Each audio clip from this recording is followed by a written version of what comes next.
પગ બાઈ, લકવાવાળી બાઈ ઘરના ફળિયામાં બેઠી બેઠી નાળિયેરની છાલથી, છોતરાથી, રખ્યાથી વાસણ ઘસતી હતી અને ખાટલા પર બેઠો બેઠો એક પુરુષ છોકરાને રમાડતો હતો. એટલે રવિશંકર મહારાજે ત્યાં જઈને પેલા ભાઈને પૂછ્યું કે આ પત્ની તમારા છે? હા કે મારા જ પત્ની છે. એ તો કે ધીમે ધીમે વાસણ ધોવે છે, પાછા ધોઈને પાછા ઘસડાતા ઘસડાતા પેલા સ્ટેન્ડમાં મૂકવા જાય છે કોરા વાસણ કરવા માટે. તો આ તો ડિસેબલ છે અને તમારામાં તો ડિસેબિલિટી કઈ નથી, તો એ તમે લગ્ન કેમ કર્યા? પેલા ભાઈનો જવાબ સમજો. રવિશંકર મહારાજના પુસ્તકમાં લખ્યું છે કે મને ખબર હતી કે આ છોકરી ચાલી શકતી નથી, છતાં એનો સહારો બનવા માટે મેં એની સાથે લગ્ન કર્યા છે. અને પૂછો એને કે મારા ખભા પર બેસાડીને એને પાલીતાણાની જાત્રા કરાઈ છે કે નહીં?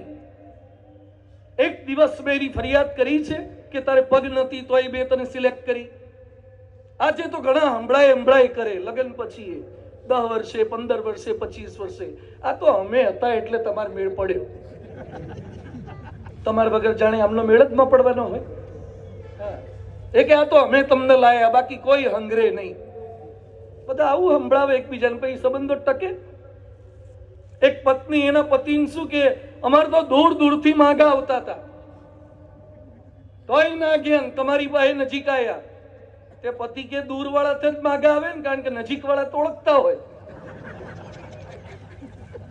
એટલે દૂરથી માગા આવતા હતા. એક પત્નીએ પાછું એના પતિને કીધું કે અમે તો તમને જોયા નહોતા ને તો એ સિલેક્ટ કર્યા હતા. પેલા આવું હતું ને જૂના જમાનામાં, તો આ સવાણી કાકા તો કઈ જોવાય નહીં ગયા હોય, બરાબર? કઈ જોવા જવાના રિવાજ જ નહોતા. ખાનદાન જોવાનું. શું જોવાનું? ખાનદાન જોવાનું. એનો આંબો જોવાનો, એના પરથી ખબર પડી જાય કેરીઓ કેવી હશે. આંબો હરખો હોય કેરીઓ બધી હરખી જ હોય. એટલે એક પત્ની એના પતિને કીધું કે અમે તો તમને જોયા નહોતા તોય સિલેક્ટ કર્યા. એટલે પતિ શું બોલ્યા કે તમે તો મહાન છો જ, કારણ કે અમને જોયા નહોતા તોય સિલેક્ટ કર્યા. અમે તમને જોયા હતા ને તોય સિલેક્ટ કર્યા. બોલો, તમને જોઈ લીધા હતા કે આમાં કઈ ભલીવાર નથી તોય સિલેક્ટ કર્યા, તોય અમે પાછું ઉપાડીને જોયું નથી. આ પાલીતાણાના યાત્રા મેં કરાઈ છે. બોલો, પુરુષ કે છે લગ્ન એ સુખી થવા માટે નથી, બીજા પાત્રને સુખી કરવા માટે છે.